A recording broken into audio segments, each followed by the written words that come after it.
Welcome back to the deep dive.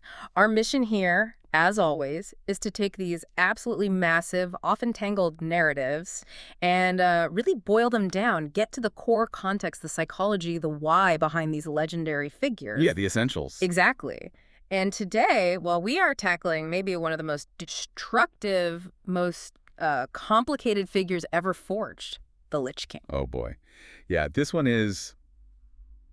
it's a phenomenal story, but honestly, it's terrifying when you dig in. Right. Because you think you're tracking one villain, but you're not. You're tracking this catastrophic merger of will, of power, of corruption. A merger. That's a good way to put it. And for this deep dive, you absolutely have to meticulously separate the pieces. You've got the original spirit, Ner'zhul, you've got the haunted armor and the blade, and then you have the final vessel, Arthas. Two origin stories, basically, an orc shaman and a human prince. Exactly. An orc driven by grief and, frankly, fear. And a human prince absolutely shattered by his own good intentions. They violently converge into this icon of corrupted power. That separation is so key, isn't it? Because the story, people often think of, the paladin, ice crown. That's not the beginning. Not even close. It starts way earlier on a different planet, a planet that kind of sacrificed itself to the void, in a way. Draenei. Yeah. So that's our mission today. We're starting on Draenei, following the path of the original Lich King spirit, the Orc Shaman Ner'zhul. Then we'll jump forward across dimensions, across time, to chart the just devastating fate of Prince Arthas Menethil, the heir of Lord Darren. And how their individual failures, their specific corruptions, led to this single monolithic evil. It's quite a path. Let's do it. And it all starts with deception and 1,000 years of really obsessive revenge. Okay, Draenei, let's set the scene. Before everything went wrong, before the fellow magic, what was it like? Orcs were shamanistic. Yeah, largely. Relatively peaceful, clan-based, deeply connected to the elements and ancestor spirits. They lived alongside the Draenei. But they weren't exactly neighbors having barbecues, right? No, not really. More like aware coexistence. Occasional trade, but mostly kept to themselves. But the key thing is, the Draenei weren't native to Draenor. They were travelers. Interdimensional travelers. Yeah, I remember that. Galactic refugees, basically. Yeah. Their leader, the prophet Velen, had made a choice centuries ago. Sargeras, the big bad of the Burning Legion, offered immense power to him and his friends, Kil'jaeden and Archimonde. The original Eredar leaders. Right. Velen refused. Kil'jaeden and Archimonde accepted, became demons. Velen fled with his followers, the Draenei. Kil'jaeden took this incredibly personally, like a deep, burning betrayal. So he hunts them. For 1,000 years. Swore he'd hunt Velen across the cosmos, deny them any peace, any sanctuary. It wasn't just war, it was, like you said, an obsession. Pure wounded pride fueling millennia of pursuit. Wow. 1,000 years. But they kept escaping. They did. They had these dimensional ships, the Naru tech, powered by these beams of light, the Naru. They were always one step ahead. Until Draenor. What happened? Why Draenor? Their luck just ran out. The Naru powering their ship, the Genedar being named Kure, fell sick, like cosmically ill, which caused the ship to crash land on Draenor, and the crash basically broke the ship. It was inert. They were stuck. Stranded. And Kil'jaeden found out. His scouts reported it. He finally had a stationary target. But he knew Velen. He knew they'd fled brute force before. A direct demonic invasion might just make them try to flee again somehow. So he changes tactics. Deception. Exactly. He decides to corrupt the orcs from within, turn them into his weapon against the Draenei. And he targets their most sacred institution, shamanism, the connection to the spirits, the ancestors. And he zeroes in on one orc in particular, Ner'zhul. Yeah. Why him? Ner'zhul wasn't just, a chief. He was the elder shaman of the Shadowmoon clan. He held immense spiritual authority, probably the most respected shaman among all the clans. The spiritual heart of the orcs. Pretty much. Kil'jaeden figured if you want to poison the well, you go to the source. If he could convince Ner'zhul, and through him, all the orcs, that their own ancestors wanted the Draenei gone. He wouldn't just destroy the Draenei, he'd corrupt an entire race. Create a permanent army for the Legion. Bingo. An army bound by false faith. It's diabolical. And the method. This is where it gets truly insidious. Oh, yeah. Kil'jaeden didn't appear as a demon. He appeared to Ner'zhul as the spirit of his dead mate Rolkin. Oh, man. Playing directly on Ner'zhul's grief, his vulnerability. Ner'zhul apparently cherished these visions he sometimes had of Rolkin. They brought him peace, tenderness. So he trusted the image implicitly. He wanted to. But this time, the vision, it was different. Vulcan spoke with this alarming authority she never had before, urging him to deepen the old ways, warning him about the Draenei. Calling them what? An insidious blight? Yeah, that they needed to be wiped out. And Ner'zhul, he felt it. He felt this was wrong, this shift in her tone, the authority. It alarmed him. But he wanted to believe it was her. Desperately. And maybe more importantly, he didn't have the self-awareness or maybe the courage to really challenge it. He rationalized it, thought maybe he just wasn't understanding the spirits correctly, pushed the doubt down. That failure, not questioning the familiar even when it feels wrong, that's the crack Kil'jaeden exploited. Absolutely. And that corrupted vision, that was enough. Ner'zhul was convinced he was acting on sacred orders. He used that authority to do something unprecedented, unite the fiercely independent Orc clans. Into the Horde. The first Horde. The very first. A unified fighting force ready for war based on a lie. And where they gathered, Oshu'gun. That's significant too, isn't it? Oh, profoundly. Layers of deception there. The Orcs revered Oshu'gun as this sacred mountain, a place where the ancestors spoke. But it wasn't a mountain. It was the wreckage of the Genedar, the crashed Draenei ship, with the sick Ner'zhul Kura still inside, radiating energy that the Orcs mistook for ancestral whispers. So Kil'jaeden makes them gather at the symbol of the Draenei's hope, their refuge. And turns it into the launching point for genocide, using the light of a dying Naru to consecrate a war based on lies. The blasphemy is just breathtaking. But not everyone bought it. Durotan, chieftain of the Frostwolf clan, he was skeptical from the start. He was. Durotan had history. Years earlier, Velen and some Draenei had actually saved his life and the life of Orgrim Doomhammer when they were young. He respected them. So he couldn't square that memory with insidious blight. Exactly. He questioned it openly, which Kil'jaeden anticipated. The demon deployed another deception, manipulated the spirit of the Frostwolf clan's own former elder shaman, Mother Kashur, to appear to Durotan and confirm the lie. Reinforcing the deception from within Durotan's own clan's beliefs. It planted just enough doubt. Durotan wasn't fully convinced, but he felt pressured. He agreed to prepare his clan for war, choosing unity for the moment over his gut feeling. The lie holds. But something starts changing in Ner'zhul himself, right? This power. Yeah, the deception worked externally, but internally it started twisting Ner'zhul. He began to really enjoy the authority, the power of leading this unified horde. It became seductive. He liked being the guy in charge. A little too much. He started pressing the Rolkin vision about the other beings she'd mentioned, the source of this power he was wielding. He wanted more. He pleaded that his people needed this strength against the Draenei plots. He was asking for the power more than the truth now. Exactly. And the illusion, Kil'jaeden, relented, dropped the Rolkin disguise, revealed his true form. Which looked like? Like a Draenei, ironically, but twisted, demonic, clad in blood-red armor. Terrible. How did Ner'zhul react, seeing the demon, realizing Rolkin was a lie? There was a flicker of sorrow, the sources say, for the loss of that comforting image, but it was gone almost instantly, replaced by the allure of power. He'd already made his choice, prioritizing control over truth over piety. He accepted the Demon Lord's orders. And the attacks began. Full-scale war on the Draenei. Genocide, really. The Draenei were caught completely off guard. It was brutal.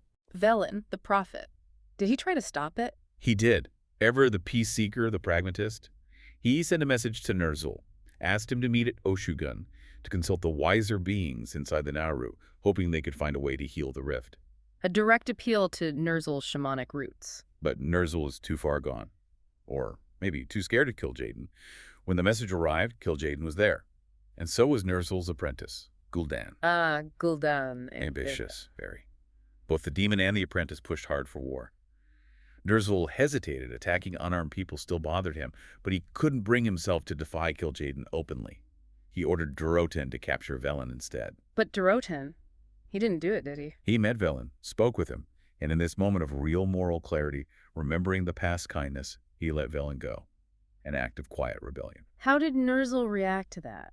Betrayal from his own chieftain. It wasn't fury, it was terror. Yeah. Sheer, paralyzing terror of Kil'jaeden finding out. That's the turning point. The fear of the demon finally outweighed any fear of failing his ancestors or his people. And Gul'dan saw this. Gul'dan saw everything. He saw Ner'zhul's fear, his paralysis. And Gul'dan, seizing the opportunity, stepped up. He spoke for Ner'zhul, sending Durotan away with just a warning. Ner'zhul was too afraid to enforce any real punishment. He lost face, lost authority, right in front of his watchful apprentice. That fear finally pushes Ner'zhul to seek confirmation, right? He goes to the ancestors for real this time. He does. Goes to a sacred pool, seeking guidance, maybe absolution, and he gets a vision. The real ancestors. And Rulkin. Yes, but their faces, they weren't filled with wisdom or peace. They were filled with pure, burning hatred. They called him betrayer. Oh, wow. In that instant, Ner'zhul knew. With sickening clarity, he'd been a fool, corrupted, manipulated, damned. That it's too late? Way too late, because Gul'dan had followed him, saw the whole vision, heard the ancestors' condemnation, and Gul'dan went straight to Kil'jaeden. Snitched on his own master. Immediately. Yeah. Kil'jaeden cast Ner'zhul aside instantly. His usefulness was over. And at the same time, the elements themselves abandoned the orcs. They sensed the war was wrong, unjust. The spirits turned silent. Leaving a massive power vacuum, which Gul'dan was ready to fill. Perfectly positioned. With the spirits gone, shamanism was failing. Gul'dan stepped in, offering a new kind of power. Faster, easier, no connection needed. Fill magic. Demonic power. Creating the first orc warlocks. Yep, and the Shadow Council, with Gul'dan pulling the strings behind a puppet war chief Black Hand. The corruption accelerated massively. They started doing truly horrific things. Like what? Using fell magic to age orc children prematurely, turning kids into soldiers overnight just to swell the ranks, stripping away their youth, their innocence. That's sickening. In Ner'zhul, he was forced to watch. Powerless, exiled within his own clan. Watched his people drink demon blood, Mannoroth's blood, thinking it was strength when it was really enslavement. Watched them destroy Shatrath, the Draenei capital. Watched them poison their own world, Draenor. So Draenor starts dying, corrupted by fell magic. Then the Horde invades Azeroth through the Dark Portal, but they lose the first war. What happens to Ner'zhul then? Is he just forgotten? Not quite. He's desperate. Wants relevance again. Then he's a visitor. Tehran Gorfiend, one of the first Death Knights, created by Gul'dan. And Gorfiend has an idea. New plan. Reopen the Dark Portal. But not for conquest? Ner'zhul isn't interested in serving the Legion anymore. This is about escape. Gorfiend convinces him they can find powerful artifacts on Azeroth. Artifacts to open portals to other worlds. Exactly. Worlds they can conquer for themselves or just escape to. A way out. The artifacts were the Book of Medivh, the Eye of Dalaran, and the Scepter of Sargeras. So Ner'zhul goes back to Azeroth, leading a second invasion, but purely for selfish reasons this time. Pure self-preservation. And during this time, you see how his power has changed too. He's not a traditional shaman anymore at all. How so? There's an encounter with Alliance forces, specifically dwarves, led by Kurtan Wildhammer. Ner'zhul fights them, and it's described.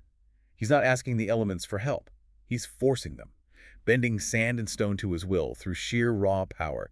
It's tyrannical, unnatural. He slaughters them without remorse. He's becoming something else entirely. He is. But his ambition, again, gets the better of him. He gathers the artifacts, prepares the ritual on Draenor. But opens too many portals. Tries to. He gets interrupted by the Alliance heroes who followed him back, Khadgar, Turlion. Khadgar manages to snatch the Eye of Dalaran during the ritual. Ner'zhul flies into a rage, denied his ultimate escape plan. So what does he do? In his fury, he just orders his closest followers through the one stable portal rift he managed to open, abandoning everyone else, his whole people. His dying planet. And escapes. He escapes Draenor, yes. But the energies he unleashed. They tear the planet apart, rip it into the shattered fragments we now know as Outland. Khadgar and the Alliance heroes make the hard choice to destroy the Dark Portal from the Draenor side, sealing it to protect Azeroth from the Cataclysm. Ner'zhul is cut off. So he escapes the dying planet, only to end up where? The Twisting Nether. That chaotic, swirling void between worlds. He escaped one prison in Draenor, only to find himself floating in a much, much worse one. Alone. Until Kil'jaeden finds him, arrayed in that blood-red armor. The demon lord he betrayed. And Kil'jaeden is not there to chat. Punishment time. Oh yeah. Kil'jaeden tells him, death will be all you ever know. And the torture begins. And it's described as horrific. Beyond horrific. Yeah. Excruciating. They say his flesh was literally torn from his spirit, piece by piece, while keeping his consciousness fully aware, every moment. Agony. Kil'jaeden wanted to break his mind utterly, reshape it into pure servitude and pain. But not destroy him completely. No. Kil'jaeden had a new purpose for him. He took Ner'zhul's tortured spirit, this spectral essence, and bound it. Forced it into a specially crafted prison, a block of diamond-hard ice harvested from the cold reaches of the Twisting Nether. The Frozen Throne. That's the core of it. And bound to that icy prison were two other artifacts of immense power. The Helm of Domination, to focus his will and command the undead, and the Rune Blade, Frostmourne, designed to steal souls. So Ner'zhul's consciousness is warped, twisted, amplified, becoming the first Lich King. Exactly. Yeah. This spectral being of unfathomable psychic power, driven by pain, malice, and Kil'jaeden's directives.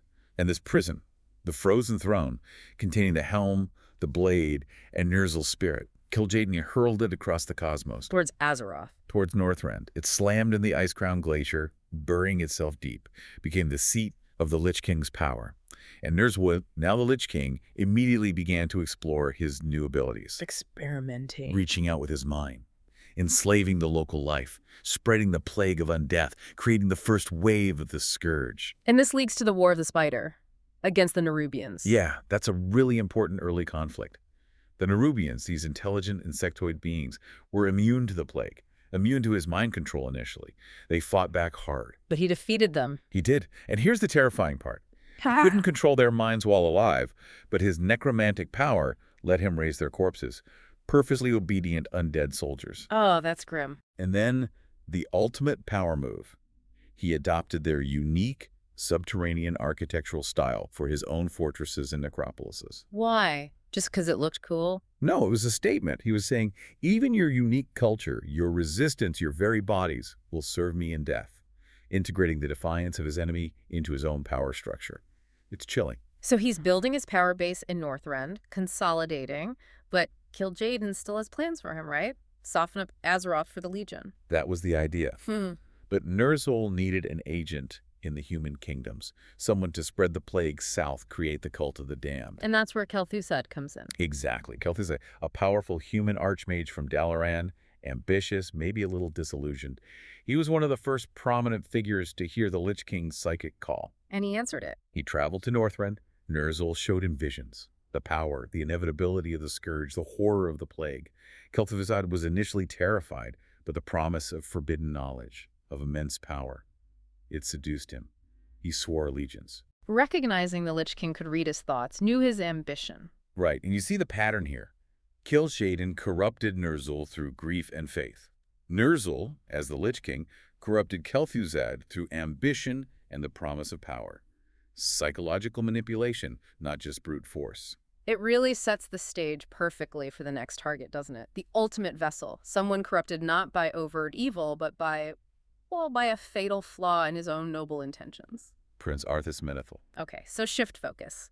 From the icy darkness of Northrend and the Orc Shaman's tormented spirit, we move to Lordaeron, to Prince Arthas. And if Ner'zhul's fall started with grief and twisted faith, Arthas is almost a mirror image. It starts with good intentions, a noble heart, but ultimately it's corrupted by fear.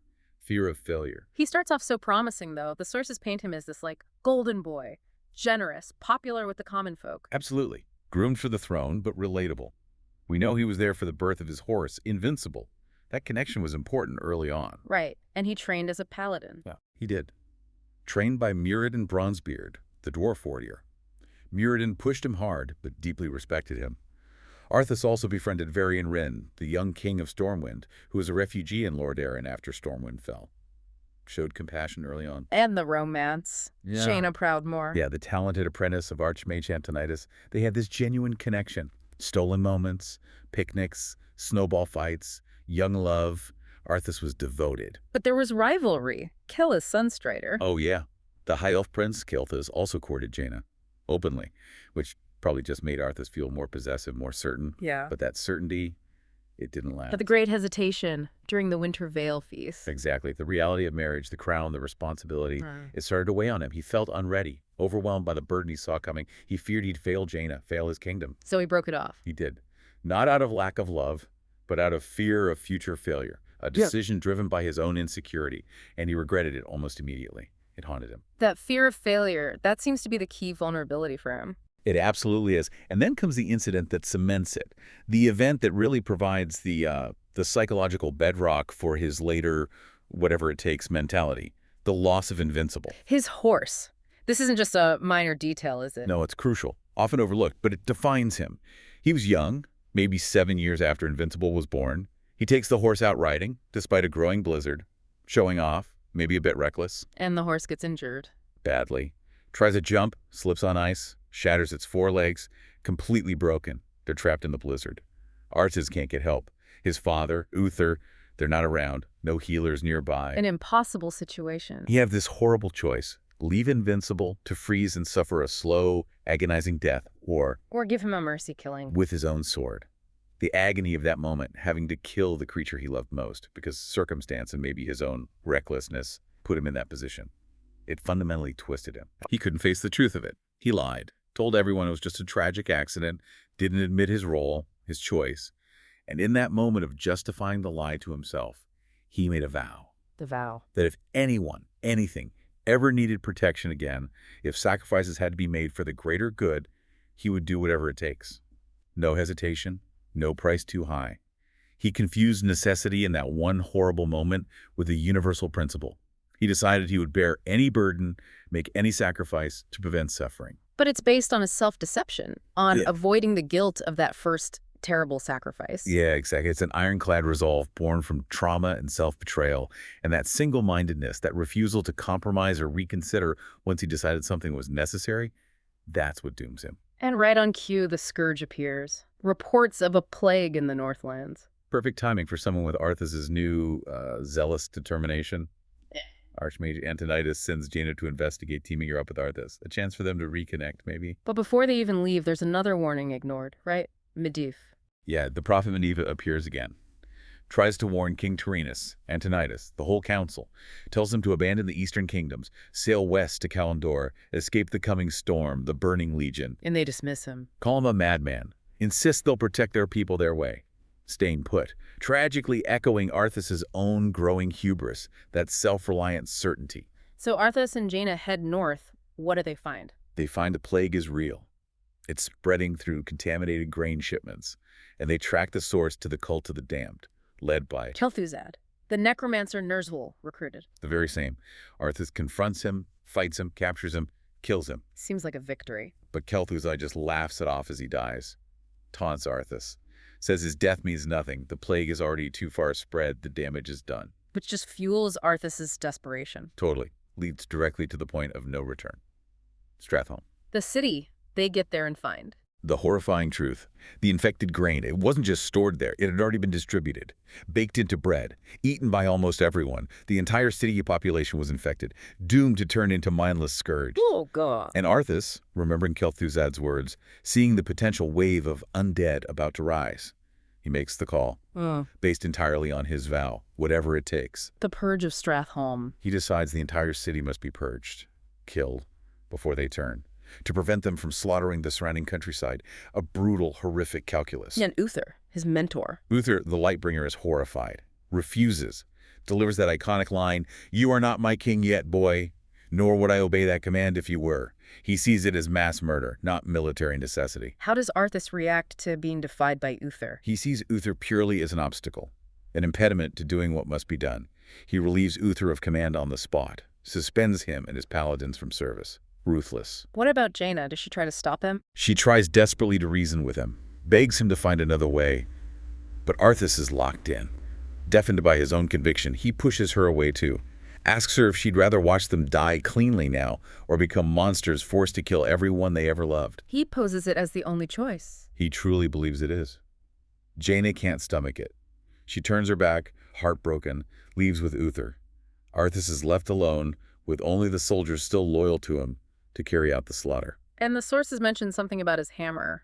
The light dimming. Yeah, a symbolic detail. As he carries out the purge, the holy light imbued in his paladin weapon begins to fade, the physical cost of his moral compromise. He's literally losing the light as he does this. This wasn't just a hard choice. This was Arthas breaking himself spiritually. Absolutely. He killed part of his own soul in Stratholme. And then, amidst the flames and death, the architect of the plague reveals himself. Mal'Ganis. The Dreadlord. Taunts Arthas, takes credit for orchestrating the whole thing, and then challenges Arthas to follow him to Northrend for a final confrontation.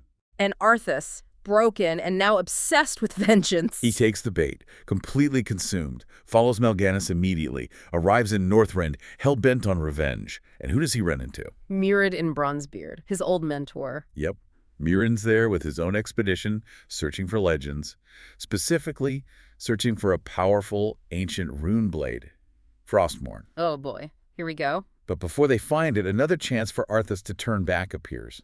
A ship arrives from Lord Aaron. Carrying orders from his father. The royal edict. King Tyrrhenus orders the entire expedition recalled. Uther likely convinced him Arthas was losing it. The men are relieved, ready to go home. But Arthas can't leave, not without his revenge on Melganis. He sees his father's command, his men's relief, as just another obstacle, just like Uther, just like Jaina. So he does something truly treacherous. Burns the ships. Hires local mercenaries to burn his own fleet. Then lies to his men, blames the mercenaries, rallies them for one last push against Melganis, claiming they're now stranded. It's the invincible lie all over again, betraying those he's meant to protect to achieve his own obsessive goal. Exactly. Mirrodin is horrified. He sees the prince he knew is well and truly gone now. But he sticks with him, hoping maybe he can still reach him. They push inland. In fine Frostmourne, In this icy cave, the blade is humming with power, and there's an inscription on the dais carved into the ice itself. warning. Clear as day. Whomsoever takes up this blade shall wield power eternal. Just as the blade rains flesh, so must power scar the spirit. It literally says it's cursed. Scar the spirit. Mirrodin reads it, understands immediately. This blade is cursed. Let's get out of here. He begs Arthas to leave it. Turn back. But Arthas. He's beyond reason. Yeah. He's trapped by his own vow. He looks at the blade, thinks of Stratholme, thinks of Melganis, thinks of saving his homeland. And invokes the vow one last time. Declares it loud, I would gladly bear any curse to save my homeland. He tells Mirrodin to step aside. Mirrodin refuses. Arthas ignores him, calls upon the spirits of the place to witness his pact. Damn the men, he says. Nothing shall prevent me from having my revenge. Chilling words. He reaches for the blade. As he takes it, the icy prison shatters. Shards fly out, striking Mirrodin, seemingly killing him. Arthas barely notices. He holds Frostmourne. And here's the voice. Instantly, the voice of Ner'zhul, the Lich King, whispering through the blade, welcoming him, promising him power, claiming the first piece of his soul. The fall is complete. The paladin is dead. The Death Knight is born. So Arthas has Frostmourne. Mirrodin is seemingly dead. The whispers of the Lich King are in his head. What now? Revenge. He finds Melganis. The Dreadlord is triumphant, thinking Arthas is now his pawn, serving the Lich King who serves the Legion. But the Lich King, Ner'zhul, whispers to Arthas through the blade. Telling him to kill Melganis, betraying the Legion's agent. Exactly. Ner'zhul has his own plans. Arthas, fueled by the blade and his own hatred, strikes Melganis down, fulfills his vengeance. But it's empty. The blade has already claimed him. He achieved his goal, but lost himself completely. Totally. He wanders off alone into the frozen wastes of Northrend, abandoning his men. Listening only to Frostmourne, the whispers guiding him, telling him his true destiny lies back home, in Lordaeon. So he returns, but not as the returning prince. No. He returns as a harbinger of doom, completely changed, cold, ruthless. He marches straight into the capital city, into the throne room. His father, King Tyrrhenus, welcomes him with open arms. Arthas kills him on the throne. Runs him through with Frostmourne. The crown falls, rolls across the floor. It's a devastating scene, total betrayal. He then proceeds to slaughter everyone else present, and then He raises Invincible. raises his beloved horse as an undead steed. A twisted, perverse fulfillment of that old pain, using necromancy to fix the past, cementing his corruption. The Death Knight has arrived, and the Lich King has a mission for him. A very specific mission.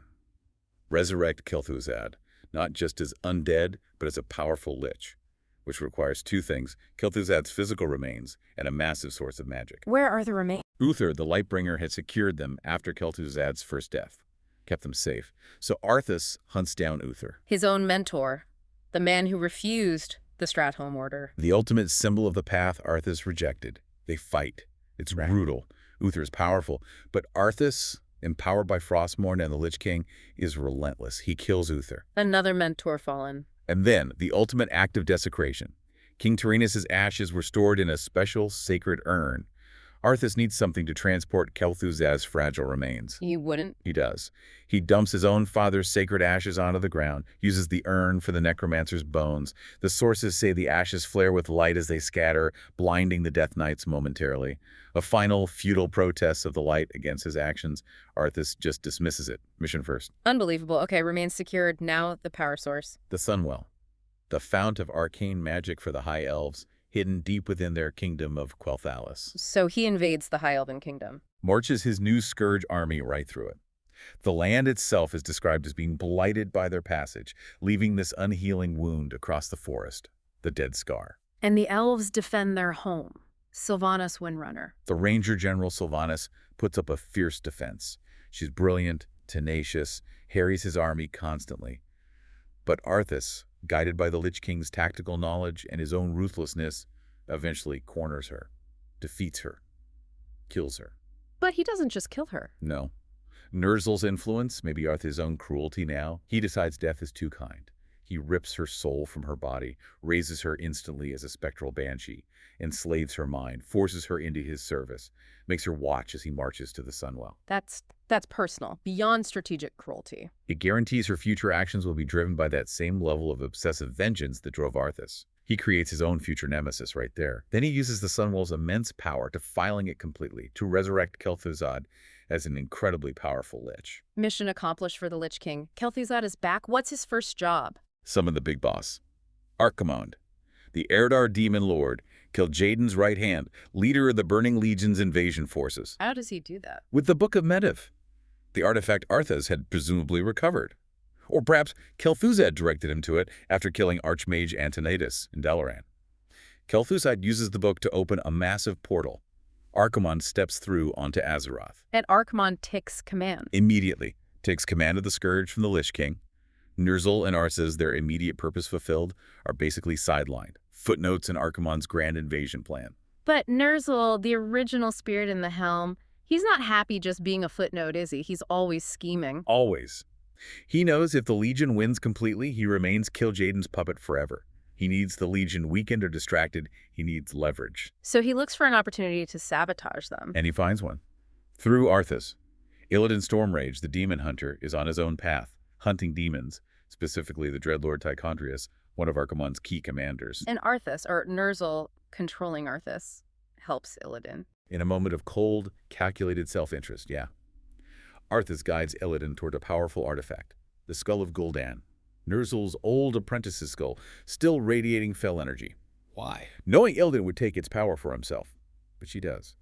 Illidan consumes the skull's energy, transforms into more powerful demon form, and uses that power to kill Tichondrius. Disrupting the Legion's chain of command, a subtle betrayal by the Lich King. Exactly. Sabotage from within. Kil'jaeden must have noticed this immediately. He realizes Ner'zhul is treacherous, working against him. So Kil'jaeden finds a new pawn, Illidan. Right. Kil'jaeden approaches Illidan, likely impressed by his power grab, offers him even more power if he'll do one thing: destroy the Frozen Throne, eliminate the rogue Lich King. And Illidan agrees. He travels to Dalaran, uses powerful magic, the Eye of Sargeras, another major artifact, to assault the Frozen Throne from afar. A massive spell targeting Icecrown Glacier itself. Does it work? It causes huge damage. Cracks appear in the Frozen Throne. The icy prison weakens.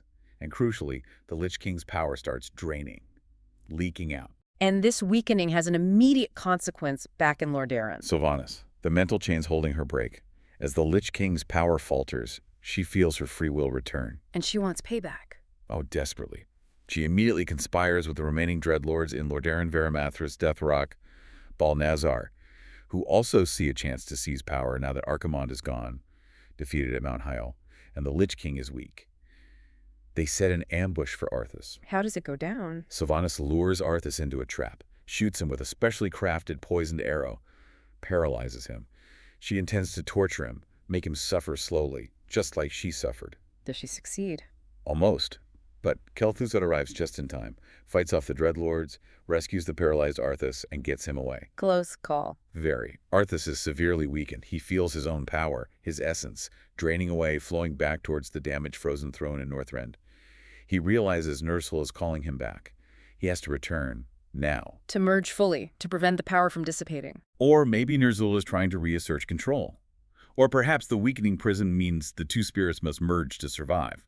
Whatever the reason, Arthas knows he has to get back to Icecrown, immediately. Setting up the race to the throne, who's he racing against? Illidan, who is also heading to Northrend to finish the job for Kil'jaeden, along with his new allies, the Naga, led by Lady Vashj, and a contingent of Blood Elves. Blood Elves, led by Kael'thas Sunstrider, seeking vengeance for the destruction of Quel'Thalas, the Sunwell, and for Jaina.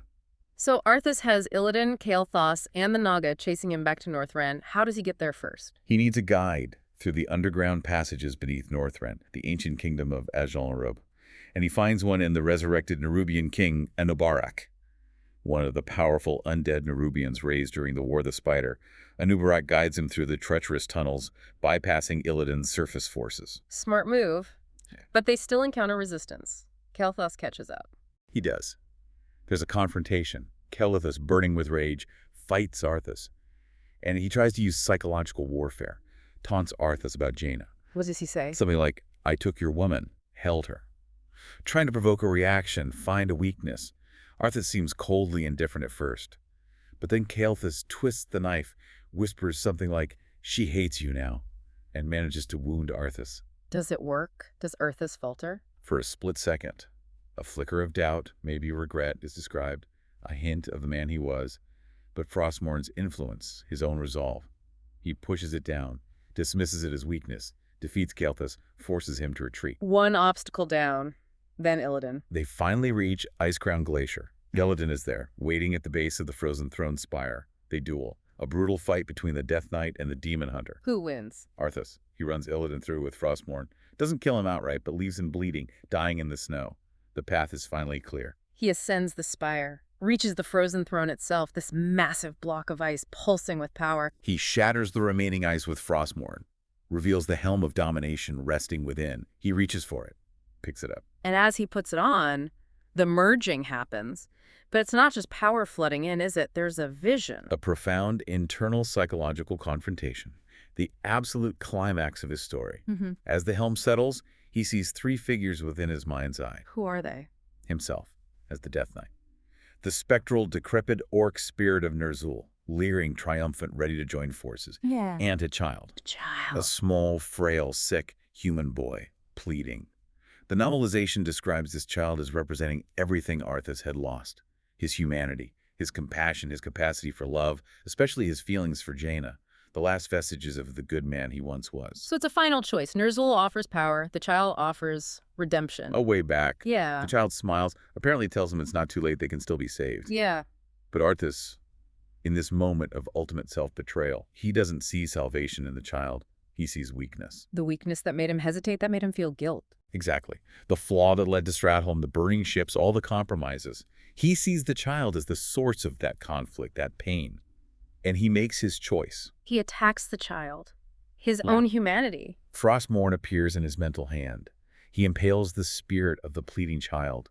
A moment of shock, of final, absolute betrayal of himself. He consciously, deliberately destroys his remaining humanity, extinguishes that last spark. Killing the last bit of Arthas, the man. And absorbing whatever strength, whatever final pieces of knowledge or resolve remained in that dying spark. And only then does he turn to Ner'zhul. Who thinks they're about to become partners. Ner'zhul's laughing, triumphant, starts talking about how they are now one, the power they will wield. But Arthas cuts him off. Plunges the mental Frostmourne deep into Ner'zhul's spectral essence too, obliterating the orc spirit, silencing him forever. Declaring his own absolute control. His final words in that vision define it all. "No one tells me what to do." He tells the fading Ner'zhul spirit, "I've got everything I need from you now. The power is mine and mine alone." And then the declaration, "Now there is only me." Followed by the iconic line whispered by the now fully merged entity, "I am the Lich King." It wasn't Ner'zhul taking over Arthas. It was Arthas seizing absolute control, purging his own humanity, purging the orc spirit, becoming something new. Powered by Ner'zhul's knowledge, armed with Frostmourne, encased in the armor, wearing the helm, but driven solely by the cold, empty will of the fallen prince. A horrifying apotheosis, born from self-destruction. Oh. So the merger is complete. Arthas is the Lich King, fully in control. What's his first act as this new entity? Before launching his major assault on Azeroth, he performs one final act of internal housekeeping, solidifying his transformation. What does he do? He goes deep within Icecrown Citadel, finds this hidden chamber, and literally carves his own heart out of his chest. Throws it down into the Serenite pits below.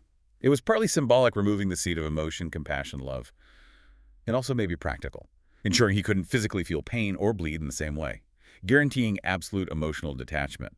Later, when heroes find and destroy that heart, it doesn't redeem him. It just confirms there was nothing left of the original Arthas to save. Only echoes. Wow. Okay. Heartless, literally. Then he launches the war, the Wrath of the Lich King campaign. In earnest. Unleashes the full bite of the scourge on Azeroth. Plagues, undead armies, death knights. It's a massive assault, which leads to the major flashpoint, the Wrathgate. Angrathar, the Wrathgate, the big battle in Northrend. Huge confrontation. The combined forces of the Alliance and Horde finally pushing towards Icecrown's doorstep. A united front against the Lich King. It looks like a turning point. But something goes wrong, horribly wrong. Sylvanas. Her Forsaken forces, led by Grand Apothecary Putris, had been secretly developing a new, even deadlier plague. And they unleash it, indiscriminately. On everyone, Scourge, Alliance, Horde. Everyone on the battlefield below. It melts flesh from bone. Utter devastation. High Overlord Saurfang's son, Draenei, is killed. Bolvar Fordragon, leading the Alliance forces, is caught in it too, but also bathed in dragon fire from the red dragons trying to cleanse the plague. It's chaos. Sylvanas' betrayal shatters the alliance against the Lich King. Completely. The factions turn on each other, briefly. There's the whole battle for Undercity where they confront Putris and the treacherous Dreadlord Varamothras. Sylvanas retakes her city, but the trust is broken, especially with the Horde. But the main threat is still the Lich King. The focus has to return to Icecrown. And it does, led by Tirion Fordring, the exiled paladin. He'd reforged the Silver Hand, united them with the Argent Dawn, forming the Argent Crusade, a force dedicated solely to destroying the Lich King. And they ally with? The Knights of the Ebon Blade, Death Knights who had broken free from the Lich King's control, led by Darion Mograine. An uneasy alliance, but united by a common enemy. They launched the final assault on Icecrown's citadel itself. And inside the citadel, the Lich King is waiting. But he's not just defending, is he? You mentioned he was grooming the heroes. That's the chilling twist. The entire campaign through Northrend, the challenges within Icecrown Citadel fighting his strongest lieutenants, like Sindragosa, Professor Putricide, Blood Queen Lanethil, eventually Kel'thuzad and Anubarak again. It wasn't just to wear the heroes down. It was a test, an audition. Exactly. He was testing them, pushing them, finding the strongest, most resilient champions Azeroth had to offer. Why? Because he planned to kill them at the peak of their power and raise them as his ultimate Scourge generals. He wasn't trying to repel them. He was recruiting them in the most twisted way possible. Refining the world's greatest heroes for his own dark purpose. That's next-level evil. It is. Meanwhile, before the final confrontation, others try to reach him, Jaina and Sylvanas. Separately, both seeking. What? Closure? Vengeance? Proof? Probably a mix of all three. They infiltrate the Citadel, reaching a place called the Halls of Reflection, looking for any sign of the Arthas they knew or confirming he's truly gone. And they find the ghost of Uther the Lightbringer, bound there somehow. And he gives them a crucial, terrifying warning. What does he say? He tells them Arthas is still in there, but only as a dwindling presence, confirming that the dominant personality, the will driving the Lich King, is mostly Arthas himself now, not Ner'zhul. He warns them the Lich King can only be truly defeated where he was born at the Frozen Throne itself. And he warns Sylvanas specifically. Yeah, a grim foreshadowing. Tells her that even if she gets her revenge, her fate will be worse than the last, hinting at the emptiness, the damnation that waits after vengeance. And Uther raises the big question again, doesn't he? The paradox Arthas failed to grasp. He does. If they kill the Lich King, who controls the Scourge, millions of mindless undead suddenly unleashed upon the world without a master, is the Lich King, this terrible tyrant, actually a necessary evil holding back an even greater chaos? A question the heroes can't really afford to answer right now. They have to stop him. Exactly. They push on. To the rooftop of Icecrown Citadel, the Frozen Throne looms above. The final battle begins. Tirion Fordring leads the charge. Wielding the Ashbringer, empowered by the light, he confronts the Lich King directly. But the Lich King is immensely powerful. He traps Tirion almost immediately, encased in a solid block of ice, forced to watch, helpless. While the Lich King deals with the heroes. Exactly as planned. He lets the champions fight him, wear him down slightly, makes them think they have a chance, and then he strikes, unleashes the full fury of Frostmourne, kills them all. Every single champion. All of them dead. Wiped out. He stands over their bodies, victorious, taunts the trapped Tirion, telling him he brought the greatest heroes right to him, ready for resurrection. His ultimate army is about to be born. This is it, the ultimate defeat. It looks like it. But Tirion, trapped in the ice, watching this horror, he prays, appeals to the light for one last blessing, one last surge of strength. And the light answers. It does. A final surge of power shatters the ice prison. Tirion is free, and with a roar, he leaps forward, bringing the Ashbringer down. Not on the Lich King. On Frostmourne. Shatters the Runeblade itself. Destroys the sword. What happens? An explosion of energy. And 1,000 lights burst from the shards. The souls trapped within Frostmourne for years.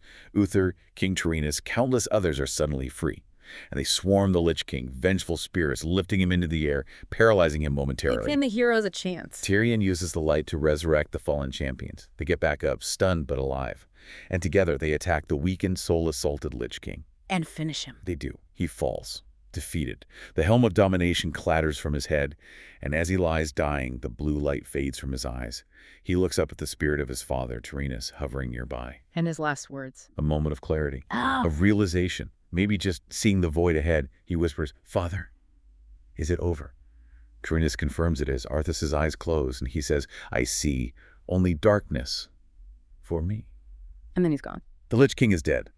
But the paradox Uther raised, it's immediate, isn't it? Instantly. The moment Arthas dies, the scourge across Northrend start running rampant. Mindless, uncontrolled destruction. Uther's ghost reappears, or maybe it's Tyrannus' spirit stating the grim truth. Without its master's command, the restless scourge will become an even greater threat. Control must be maintained. There must always be a Lich King. Someone has to take the crown, take the burden. Someone steps forward. Bolvar Fordragon. Bolvar. He survived the Wrathgate. Barely. Captured by the Scourge after the plague attack. Tortured relentlessly by the Lich King, trying to break him, turn him. But Bolvar never broke. He was kept alive, horrifically scarred, burned internally and externally by the dragon's fire that failed to cleanse the plague but seared him. His body is ruined, charred, barely holding together. But his will is intact. And he volunteers. He demands it. Tells Tyrion the helm cannot be destroyed. Someone must bear the burden. He knows the torment it will mean, but he sees it as the only way. He sacrifices himself. Says, "Place the crown upon my head, Tyrion. Forevermore I will be the jailer of the damned." Tyrion does it, puts the helm on Bolvar. With great reluctance. Bolvar sits upon the frozen throne. The helm descends. His eyes flare, not with Arthas' cold blue, but with a fierce fiery orange, the remnant of the dragon fire. He's bound to the throne, to the scourge. The new Lich King. The jailer. And his first command. Tells Tyrion to leave. To lie. Tell the world the Lich King is dead, and that Bolvar Fordragon died with him. Why the lie? To give the world peace. Freedom from the fear of the Lich King. The very thing Arthas claimed he wanted, but Bolvar achieves it through selfless sacrifice, not tyranny. He takes on the torment so the world doesn't have to know it still exists. A heavy burden, a silent watch. The ultimate sacrifice. So the reign of Arthas ends, but the legacy, it ripples outwards. Affecting everyone he touched. Uther's spirit finds peace. Chooses to remember Arthas as the proud prince he mentored, not the monster. Myrddin gets his memories back fully, remembers Arthas not just as a pupil, but fondly as a brother. Darion Mograine, the Ebon Blade leader. His father, Alexandros, the original Ashbringer, his soul freed from Frostmourne, finds some peace knowing Darion made his own sacrifice. Darion himself would later dedicate himself to finding a way to free Bolvar, knowing the torment he endures. Jaina finds something. A locket. Yeah, a small locket Arthas had kept, sealed. Inside, a picture of her. Confirmation that some small part of him held onto that memory, that love, even in the depths, gives her a fragile sense of closure, hoping he found rest. And Sylvanas. Her reaction is the most profound, maybe most tragic. Her entire existence for years was defined by seeking vengeance against Arthas. Now he's dead. Her revenge is complete. Yeah. But what now? Her purpose is gone. She's left with emptiness. So she returns to Icekern. Climbs to the frozen throne, sees Bolvar sitting there, the new jailer, confirms her enemy is truly gone, and then she throws herself off the citadel, commits suicide, even as an undead being. Oh. Despair, lack of purpose, maybe hoping for oblivion. But that's not what she gets. Her undead soul falls into, basically, hell. The Maw, as we later learn, a realm of eternal torment. And who does she see there? Arthas, his spirit suffering eternal torment. She sees her own potential fate reflected in her nemesis. And she's terrified, desperate to escape that. Which leads to the pact with the Valkyr. Exactly. These spectral beings, former servants of the Lich King, offer her a deal. They can bind themselves to her, allow her to return to life, and crucially, give her the power to raise more Forsaken. Bolster her people's numbers, give her a new purpose, and ensure she never returns to the Maw. She accepts. But that act, raising the dead, binding them to her service? It puts her on a path disturbingly similar to the Lich King's. Using necromancy for power, for control, it causes a massive rift with Garrosh Hellscream, the Horde war chief at the time, who accuses her of becoming the very thing she fought against, sets up her entire future arc. Wow. The echoes just keep spreading. So, looking back at this whole massive story, Ner'zhul, Arthas, the merger, what's the core takeaway? It's absolutely fascinating, isn't it? For me, it comes down to free will and self-betrayal. Arthas wasn't just corrupted by power. He actively chose to sacrifice his own humanity for power again and again. He kept telling himself he was sacrificing for others, for necessity. But he ended up sacrificing everyone else and finally himself, confusing that idea of necessity with his own obsession. Exactly. Both he and Ner'zhul became puppets of their own fears. Ner'zhul feared Kil'jaeden's punishment more than betraying his people. Arthas feared failure, feared not being strong enough, more than he feared becoming a monster. It's a terrifying lesson, really. How good intentions, noble vows, like whatever it takes can be twisted. Weaponized, not just by external forces like Kil'jaeden, but by your own internal flaws, your own fears. Leads you down a path where you systematically destroy everything you originally set out to protect, until all that's left is a power itself, completely hollow. And the biggest picture problem remains, doesn't it? The scourge itself. Bolvar is holding it back, the jailer of the damned. But he's one being, bearing an immense burden. Right. What happens if he fails? If someone targets him, breaks his control? Uther's warning hangs heavy. Millions of undead unleashed without a master. That persistent threat, the potential for uncontrolled chaos. That is the true, lingering legacy of the Lich King. The problem hasn't been solved, only contained. For now. Which leaves us with a final thought for you, our listeners, to chew on. Thinking about that climax at the Frozen Throne, that final moment where Arthas confronts the vision of Ner'zhul and the pleading child representing his humanity, was it the overwhelming power flowing from the helm in Ner'zhul that finally broke Arthas? Or did Arthas break himself by consciously choosing to destroy that last spark of goodness, that final obstacle to absolute, unquestioned control? Did the power corrupt him, or did he corrupt himself to fully wield the power? Something to ponder. The nature of choice, power, and self-destruction. Thank you for joining us on this incredibly deep dive into ice, undeath, and the long shadow of tyranny.